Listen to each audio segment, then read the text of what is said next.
Hello friends, welcome to my channel.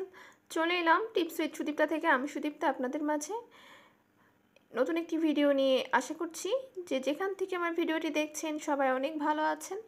তো thumbnail এবং title দেখে সবাই বুঝে গেছেন আজ আমি কিসের উপর ভিডিও করতে চলেছি। সকালের ব্যস্ততা কমাইতে এই অভ্যাসগুলো গড়ে তুলুন, দেখবেন আপনার সংসারের অনেক কাজ কিন্তু সহজ হয়ে যাবে। তো আজ আমি বিশেষ কিছু টিপস রাখছি যেগুলো আপনাদের সকালের ব্যস্ততা কমাতে সাহায্য করবে। সারাটা দিনের মধ্যে যে কোনো একটা সময় এই কাজগুলো যদি আপনি করে রাখতে পারেন তাহলে কিন্তু আপনার হাতে অনেকটা সময় বেঁচে যাবে এবং আপনি কিন্তু পরের দিন সকালে অনেক চটজলদি নাস্তা তৈরি করতে পারবেন। তো আমি এই কাজটা করছি দুপুরে রান্নাবান্নার পরে। আমি রান্নাবান্নার পরে কিছুটা ওয়াটার চুলার উপর চড়িয়ে দিয়েছি এবং তার মধ্যে আমি দিয়েছি 1 চা চামচ লবণ। এবং আপনারা যদি রুটি সফট করতে চান তাহলে অবশ্যই একটুখানি অয়েল দিয়ে দেবেন, এতে করে আপনার রুটির আটা কিন্তু অনেক বেশি সফট হবে। এবং আপনাদের জন্য আরও একটি এক্সট্রা আমি টিপস দিয়ে দিচ্ছি, আপনারা যদি রুটি আরও বেশি সফট করতে চান, যাদের একদমই রুটি সফট হয় না তারা কিন্তু এখানে দুধের ব্যবহার করতে পারেন। আপনারা 2 চা চামচ যদি এখানে দুধ অ্যাড করেন তাহলে দেখবেন আপনার রুটির আটা কিন্তু অনেক বেশি সুন্দর হবে এবং রুটিটা খেতেও কিন্তু অনেক সুস্বাদু হবে। তো এই আটাটা আমি পরের দিনের জন্য তৈরি করেছি।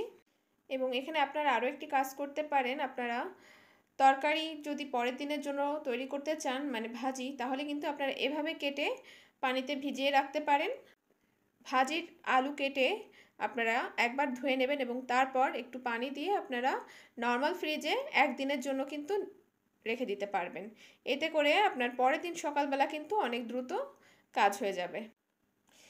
এছাড়াও আপনারা কিন্তু আগের দিন পেঁয়াজ রসুন বেশি বেশি করে কেটে রেখে দিতে পারেন, এতে করেও কিন্তু আপনার পরের দিনের ঝামেলাটা অনেক অংশে কমে আসবে।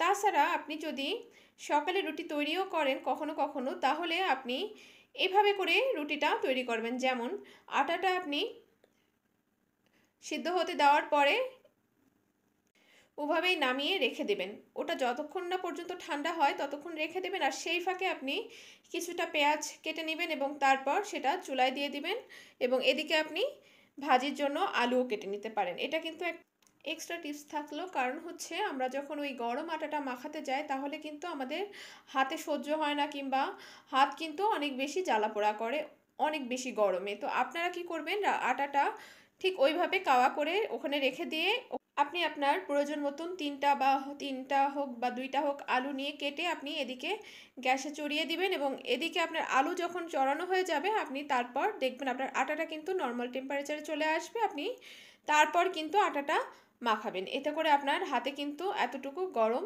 লাগবে না, আবার আপনার আটাটাও কিন্তু অনেক বেশি সফট হয়ে যাবে। তো এখানে আমি ভাজি চড়িয়ে দিয়েছি, এই ভাজিটা আমার আগের দিনের কেটে রাখা ভাজি ছিল, তো আমি সেটাই এখানে চড়িয়ে দিলাম। আপনি এভাবে যদি তৈরি করেন তাহলে দেখবেন আপনার দিনের যে ঝামেলাটা, মানে প্রতিদিন যদি আপনি ভাজি কেটে কিংবা রুটির আটা তৈরি করে সব কাজ কমপ্লিট করতে চান, দেখবেন যে অনেকটা সময় আপনার এখানেই পার হয়ে যাবে। তো এদিকে আমার ভাজিটা হতে থাকুক, ততক্ষণে আমি আমার রুটির আটাটা মাখিয়ে নেব। দেখুন এখানে আমি আটাটা নিয়ে নিলাম, এখন এটাকে ভালোভাবে ভর্তা করার পালা। আপনারা কিছুটা শুকনো আটা নেবেন এবং তারপর এভাবে করে ভর্তা করে নেবেন ভালোভাবে।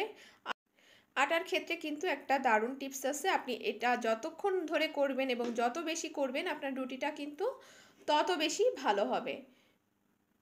আমি এখানে কিন্তু অনেকটা টাইম ধরে রুটির আটাটা কাওয়া করে নিচ্ছি এবং আপনি যতক্ষণ ধরে এই জিনিসটা মাখাতে থাকবেন আপনার রুটি কিন্তু তত বেশি ফুলবে এবং সফট হবে। তো এদিকে আমি আমার ভাজিটা একটু নেড়ে দিলাম যাতে করে ওটা না ধরে যায় কিংবা না পুড়ে যায়, আর এদিকে আমি আবারও কিন্তু আটাটা মাখিয়ে নিচ্ছি। এক্ষেত্রে কিন্তু আমার আটাটা এতটুকু গরম নেই এবং আমার হাতে কিন্তু কোনো রকমের কোনো সমস্যা হচ্ছে না। আটা মাখার যে মূল সমস্যা সেটা কিন্তু ওই গরম, ঠিক আছে, ওই হটনেস কিন্তু আমাদের হাতে সহ্য হয় না এবং এতে করে কিন্তু আপনার হাত দ্রুত নষ্টও হয়ে যায়। তো এখানে আমি আটা ঠান্ডা করে আটাটা ভালোভাবে মেখে নিয়েছি, আর এখন আমি এখান থেকে কিছুটা লেচি কেটে নিব। এখানে আমি আটা লেচি কেটে নিচ্ছি। আপনারা যদি ওয়ার্কিং ওম্যান হয়ে থাকেন কিংবা আপনার বাচ্চা কাচ্চা যদি সকাল সকাল স্কুলে যেয়ে থাকে, তো সেক্ষেত্রে আপনি কিন্তু এভাবে করে আটার লেচি কেটে সংরক্ষণ করে রাখতে পারেন। এতে করে আপনি যদি পরের দিন সকালে ওঠেন তাহলে চটজলদি আপনি বাচ্চাদের জন্য নাস্তা রেডি করে দিতে পারবেন। তো তার জন্য আমার যেটা করতে হবে, আমি কিছুটা আটা নিয়েছি এখানে এবং সেটা কিন্তু টিফিন বাটির নিচে ছড়িয়ে দিতে হবে। যদিও এটা সিদ্ধ আটা, এটা হয়তো লাগবে না, তারপরেও কিন্তু আমাদের সাবধান হতে কোনো সমস্যা নাই। তো এইভাবে করে যদি আপনি নর্মাল টেম্পারেচারে বা নর্মাল ফ্রিজারে রেখে দেন তাহলে কিন্তু আটাটা খুব ভালো থাকবে এবং আপনি যত ভোরেই ঘুম থেকে উঠুন না কেন আপনি কিন্তু চটজলদি এই আটাটা বের করে আপনার বাচ্চা কাচ্চা কিংবা আপনার হাজব্যান্ডের জন্য নাস্তা রেডি করে দিতে পারবেন। তাছাড়াও আপনি পরোটা তৈরি করতে চাইলেও কিন্তু সেমভাবে ওইভাবে সংরক্ষণ করতে পারবেন। সেক্ষেত্রে আপনার একটু তেল মাখিয়ে রাখতে হবে আটার পরিবর্তে। তো এখন আমি রুটিগুলোকে বেলে নিচ্ছি ভালোভাবে। তো এরপর আমি আপনাদের সাথে আরও একটি টিপস শেয়ার করছি। অনেকেই আছে যারা দুবেলা রুটি খেয়ে থাকেন। তো আপনি যখন সকালে রুটি বেলবেন তখনই আপনি চেষ্টা করবেন আর কয়েকটা রুটি বেশি তৈরি করে রাখার। এতে করে কিন্তু রাত্রেবেলা রুটি তৈরি করার ঝামেলাটা আর আপনাকে পোহাতে হবে না।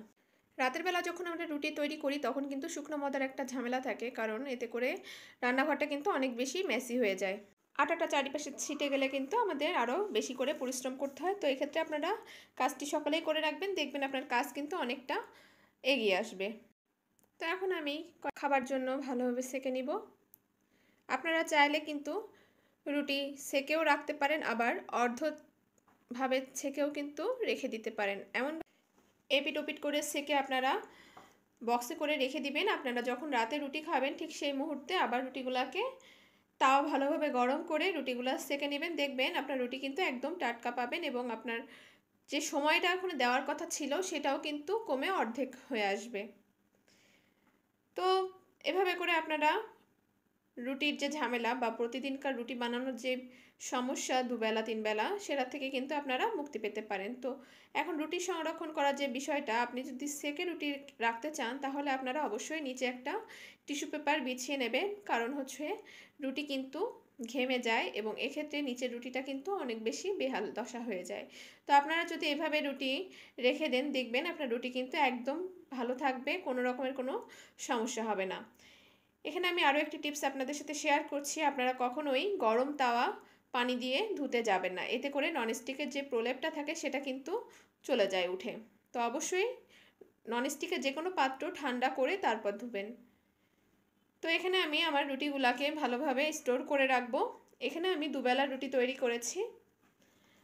আমি যেহেতু একবারেই সেকে নিয়েছি সেহেতু আমি রাত্রে জাস্ট একটু গরম করেই কিন্তু রুটিগুলা সার্ভ করব। সেক্ষেত্রে আমি সামান্য একটু পানির এখানে ব্যবহার করব এবং তারপর আমি তাওয়া গরম করে তার উপরে রুটিগুলা ভালোভাবে সেকে নিব। একদম নতুন রুটির মতন কিন্তু হয়ে যাবে।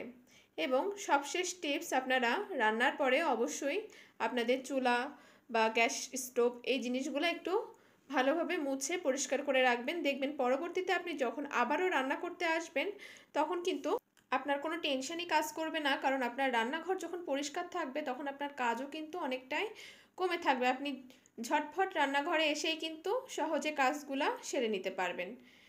তো অবশ্যই আপনি যখনই রান্নাঘর থেকে বার হবেন চেষ্টা করবেন রান্নার জায়গাটা ভালোভাবে ক্লিন করার এবং সিঙ্কে যদি দুই একটা থালা বাসন থেকেও থাকে সেগুলোও সঙ্গে সঙ্গে ধুয়ে আপনারা পরিষ্কার করে রেখে তারপর রান্নাঘর থেকে যাবেন। তো আজ এখানেই বিদায় নিচ্ছি। টিপসগুলি ভালো লাগলে অবশ্যই একটি লাইক দিয়ে আপনার ফ্রেন্ডস এবং ফ্যামিলির সাথে শেয়ার করতে ভুলবেন না। দেখা হবে নতুন ভিডিওর সাথে। সে পর্যন্ত সবাই ভালো থাকবেন, সুস্থ থাকবেন। ধন্যবাদ।